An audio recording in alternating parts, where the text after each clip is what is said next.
Some of the most famous and successful people in history and today have used it for understanding and achieving. Books have been written about it, and top performers have explained how they got wealthy by thinking differently based on this concept. Maybe you know it a bit. Maybe not at all.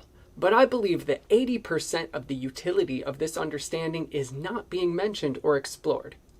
If you don't know, the golden ratio was used by Euclid and Fibonacci to build structures like the Parthenon and advanced theories of math. Da Vinci and Michelangelo used it as the golden spiral and the rule of thirds to draw the human form proportionately and create naturally beautiful compositions. Pareto then discovered it as the Pareto principle, recognizing the natural patterns of imbalance which became foundational for the field of economics. Now, it's popularly known as the 80-20 rule and used in various ways by various people, but like I said, most people have barely scratched the surface of this idea. It's a foundational theory of economics, a staple for insurance projections, a tool to help big businesses, but it's only now slowly finding its way into the public consciousness and daily use. In this video, I'm simply going to get you up to date and add a few perspectives of my own.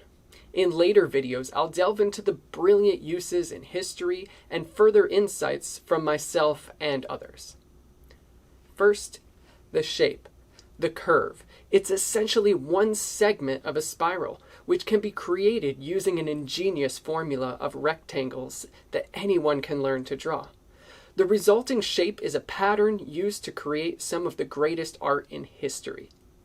Practically, you can observe it in nature, the proportions of the face, the shape of the human head, the shape of the ear, the list goes on.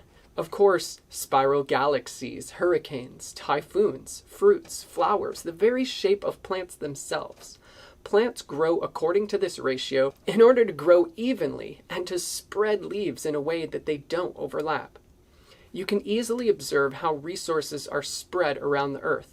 Pockets of lush green rainforest comprise most of the known species on Earth, compared to giant swaths of desert with virtually no life at all.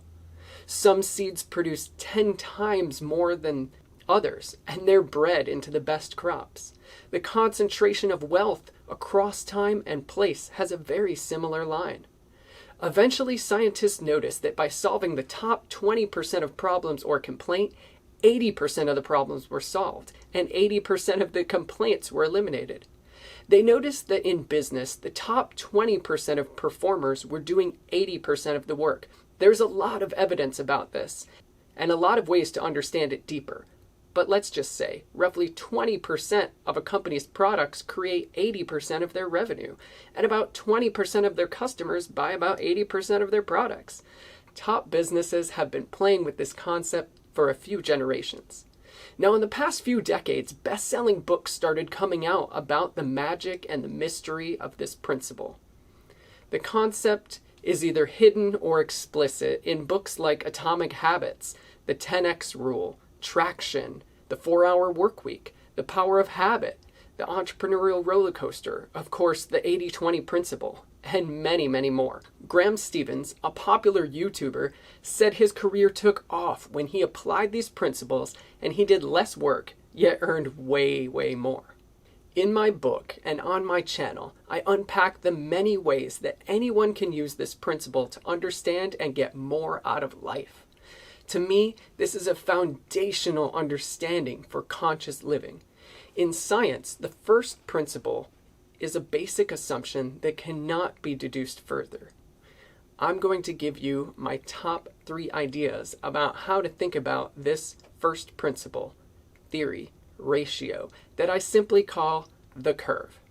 I use it with 2 U's to market my book and my channel, so it's easy to find and remember. And my passion is helping you with what you could be.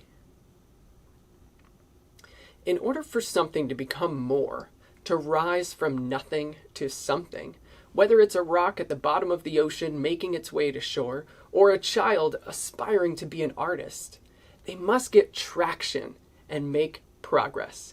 They have to engage in something that works in a way that moves them toward their aim. In nature, it happens painfully slow.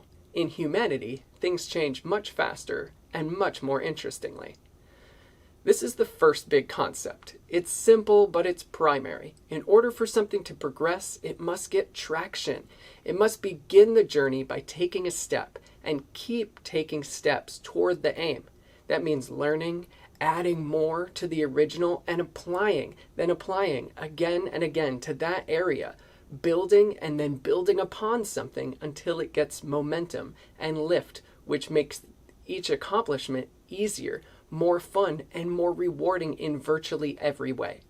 When a pebble gets closer and closer to shore, it picks up speed as the surf picks it up and it moves. As a medical student becomes a surgeon, the work gets easier and more rewarding while also happening faster than ever before. It works the same with building a fortune or a fan base or happiness. It's a very simple yet basic understanding that gets lost in our world of shortcuts, luck, and stories of easy fame and fortune. In order to progress, you have to do something effective and do it again and again, building and maintaining what you had, building upon it.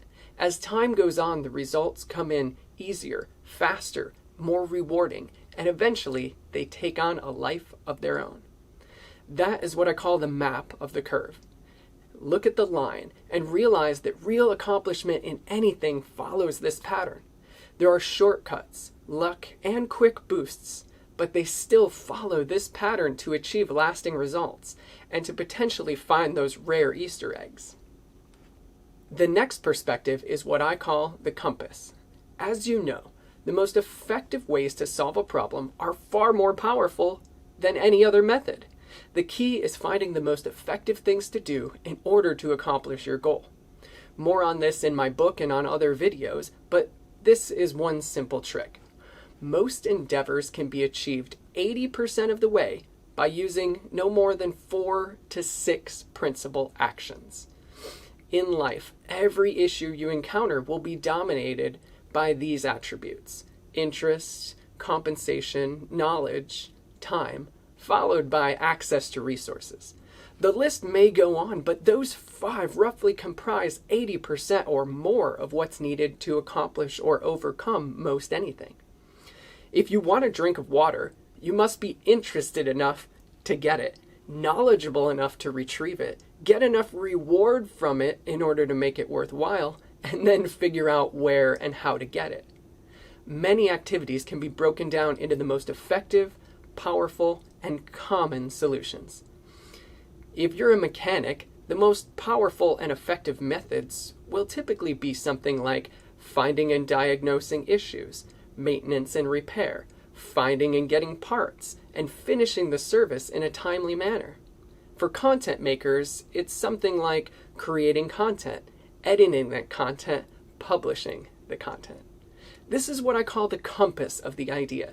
It helps point you to the most and it can be used further to point you to the most useful actions.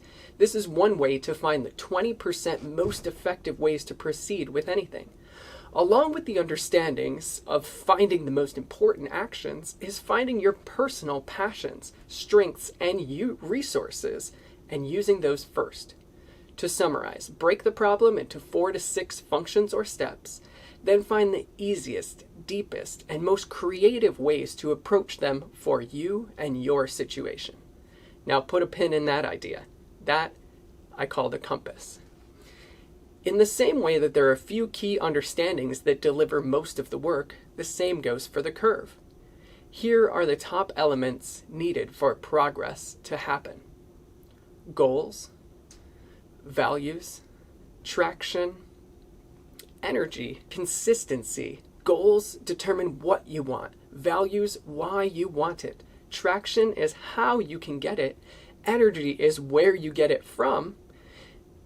And consistency, when and how often it is applied. I created a simple formula to illustrate this.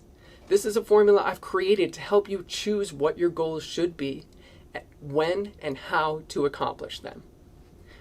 I'll explain in further videos exactly how to use it. To summarize, the world is weighted, it's uneven, and it's unfair, but you can understand it better, find better strategies to thrive using this theory. The top 3 ways listed here are the map, revealed in the very shape of the curve, the effective ideas and actions done with consistency, built upon the previous work, become easier and more rewarding over time, and they can be created to take on a life of their own. The compass, finding the most effective actions to take based on knowing the top activities to engage in, plugging that into your personal scenario by determining what you were willing to do, able to do, and what you're motivated by. Finally, the formula. This is a more detailed understanding and application of the first 2, where you figure out what to do by determining where, when, and how you want to do it. These 3 ideas are just 3 ways I think that you should think differently based on the curve, but there are dozens, maybe hundreds, or even thousands more ideas, theories, and understandings based on this primary first principle. Follow my journey using, discovering, and building based on this beautiful little line and all the awesome ways you can use it. Follow the curve.